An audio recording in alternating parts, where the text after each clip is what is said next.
Българино, аз съм цар Иван Асен I, владетел на българските земи редом с моя по-голям брат, Петър IV.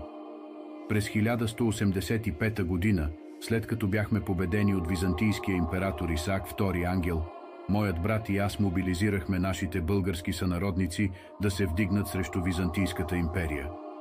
През пролетта на 1187 година бях принуден да се затворя в здравата Ловешка крепост.